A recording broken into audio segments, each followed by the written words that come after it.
What up, y'all? It's your man ES the Hermit Star back again, and I'm here to do the general read for the sign of Aries. So if you have Aries in your chart, Sun, Moon, or Rising, let me write down you.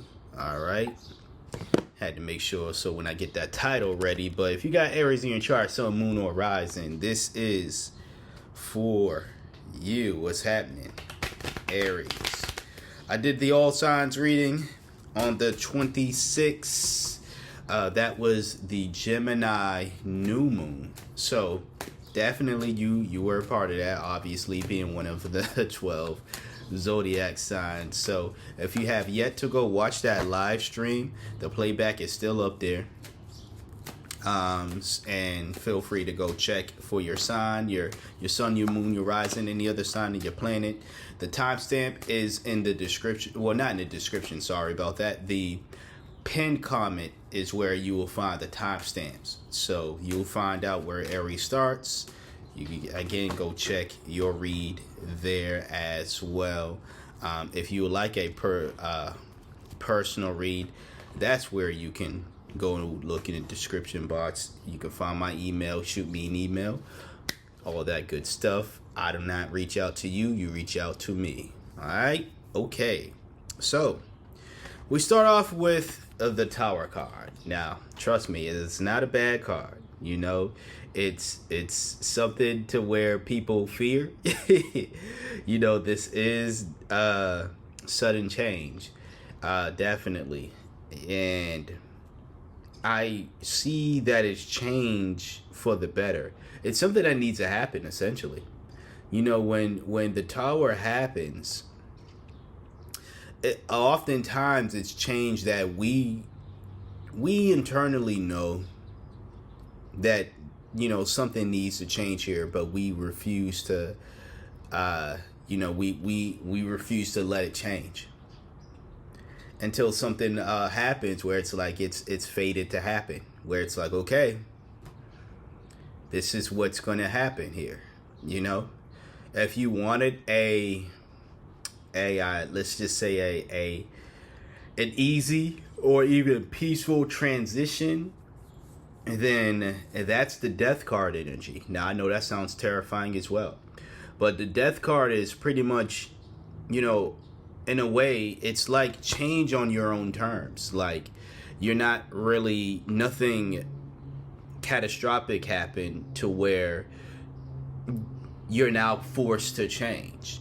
But now, since something, I guess, traumatic, that's the word I should use more than catastrophic, had occurred for you to, for things to change, it's time to build back from square one. You know, or ground zero per se, right? Your next card being the Page of Cups. You know, this is someone who can be pretty much, you know, a curious soul. Someone who can, you know, be very much, who is open, let me just say, to the element of surprise. You know, this is almost like Fool-like energy here. It's like someone going throughout the day without having an expectation of, you know, events happening or things happening, certain situations happening. They just go throughout the day with, okay, let's see what today brings. You know, that's what this energy is about, right? Like you're curious enough to want to know more. I guess you're curious enough to want to continue on the journey, but not to the point where you want to know every single thing. At least with the page here, the Page of Cups, it's not so much so, it's not the curiosity where it's like, I just gotta know the answer. I just gotta know what's next. I just gotta know what's coming up today. I just gotta know what, again, you're curious enough to know to go on a journey, but you want to be surprised at the end. You want to be surprised at what's next. How I see this happening with you, especially after the Tower happening, this is a great energy to be in, by the way. I think this is a real great energy, real great, like, kind of maybe bounce back energy, or you can use this to catapult how you move forward from this very traumatic ending that the Tower represents. You know, use this as, okay, I don't know what is next. I am curious to know what is next, but I'm gonna, again, I want to be pleasantly surprised at what happens after this. I think this has to do with you pleasantly surprising yourself as to maybe attitude shift. I say that because your last card is the Page of Swords. This is also the card of curiosity as well. But this is someone who could be very much vigilant and, they're on guard, essentially. I think that the Tower, part of the Tower falling, whatever the Tower is representative of, once again, part of that falling is because maybe you were not necessarily as, let me use the word again, vigilant, when it comes to whatever this may represent. Maybe you weren't as hands-on about it, or responsible, even. That's coming to mind as one. Well, I won't say should, maybe should, like what you probably would have wanted to. And now that this has happened, you're in a space of again bouncing back from it, but also, okay, let me do things differently now. Now let me move differently from what I did before, so I could prevent moments like this from happening. It just gives me the vibe that it was a situation that needed to end, not simply just because the Tower is here, but it needed to end for you to be more of a cautious, attentive individual. You can be pretty much, you are an air sign, so like you can be in maybe too much, how can I say this, too spacey. And what I mean by that, what I'm trying to say by that is you can be too much not grounded in reality.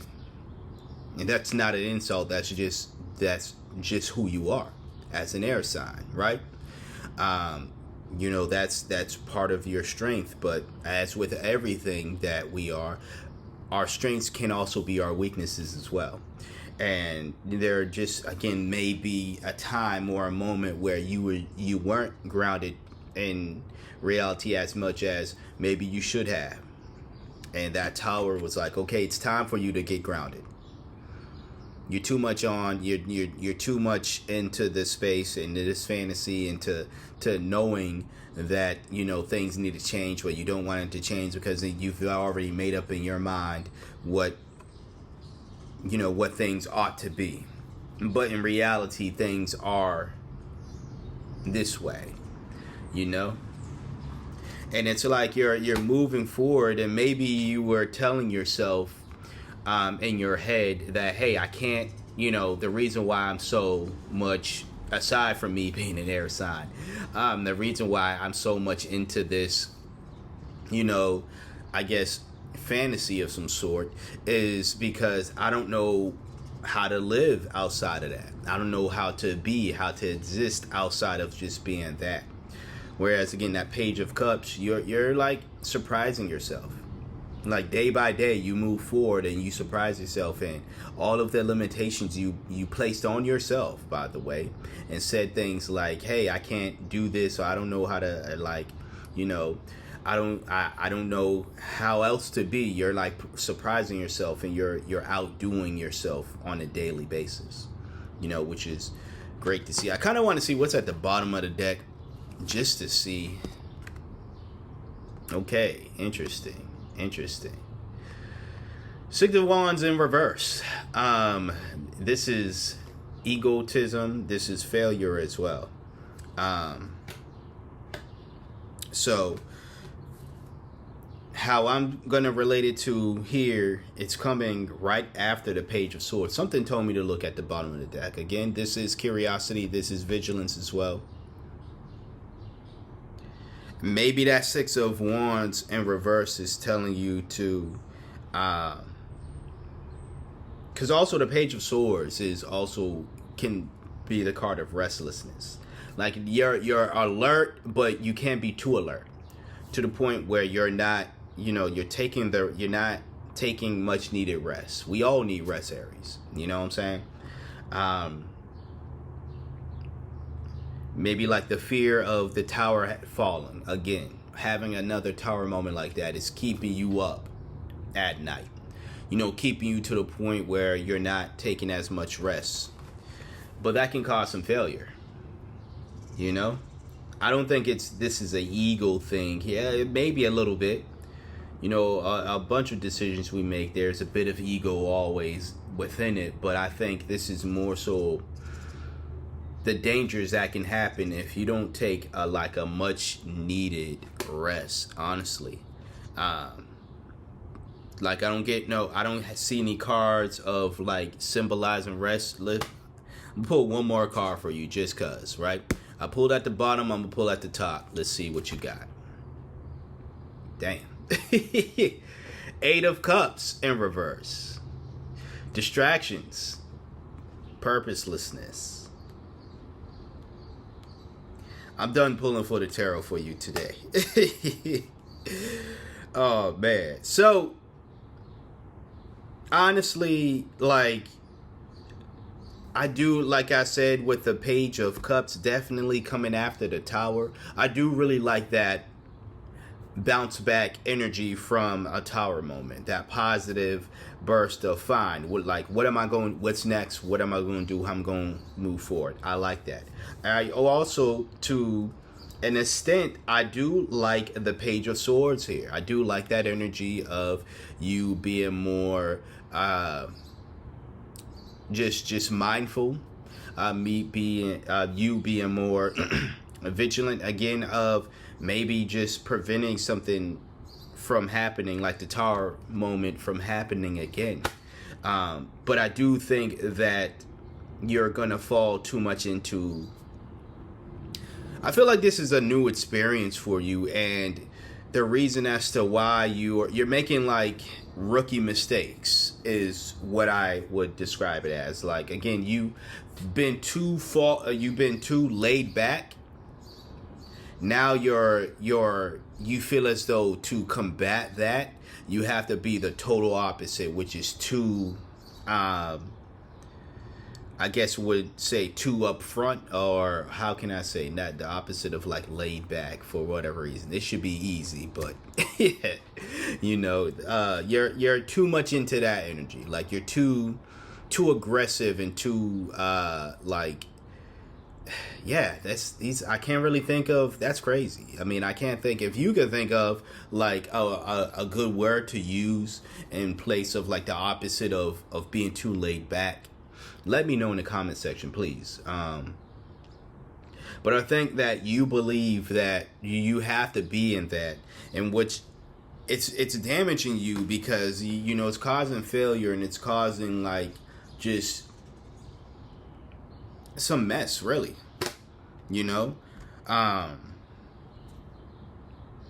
So again, just have a real balance. I get real, what you need is real big temperance energy, where it's you need to have a balance of working, of course, but also being who you naturally are, someone who can be very much idealistic, and someone who gets think about what you desire, think about these things, being very much in fantasy land. And don't take that again as a insult, but just have that balance is what I want to say. So that is the tarot. I'm not going to pull another card. I told him there was a voice. I was like, pull another card. I'm like, nope, I'm sorry, Spirit, I'm not going to listen to you with that. The other card I'm going to pull, though, is the Oracle card. All right. So Spirit, if you got something to say to Aries, say it in the Oracle card, please. Before I choose one, though, I would like to remind you to please hit that like button, comment, share, and subscribe, as Well, if you would like that personal read, you're able to book that with me by sending me an email. You can find that email in the description box below. There are scammers in this community, unfortunately, so if anyone's pretending to be me offering you reads, it is not me. You reach out to me, I will not reach out to you. So, the card you got today, a very interesting looking one, Behind the Veil, or the Veil, however you pronounce that, right? I think it's veil. Anyways, welcome uncertainty as an opportunity for growth and be okay with not knowing. That's pretty much the Page of Cups. Like I said, the Page of Cups, the Page of Swords as well. You know, but more so the Page of Cups is exactly what I was saying to you is be curious enough to continue on the path, but don't try to seek answers per se, or at least when you get the answer, don't try to seek answers. Don't go too deep into your curiosity to the point where it's like, I just gotta know. And I will not rest until I know. Nah, get the rest you need, because it's like I said with the the 6 of Wands in reverse and the 7 of Cups in reverse. It's just going to cause a bunch of unwanted mess that in your life that you really just don't need at this moment in time, you know? So that's what I have for you today, Aries. Quite the interesting read, but we got through it. If you got anything of value from this reading, please hit that thumbs up, comment, share, subscribe as well. If you would like a personal read, you can book that with me by sending me an email. You can find my email in the description box below. Once again, I will not reach out to you. You reach out to me. I would like to thank you for trusting me for being your intuitive reader for today, or at least one of your intuitive readers for today. Like, comment, share, and subscribe. And until next time, until next video, you see me when you see me. Take care.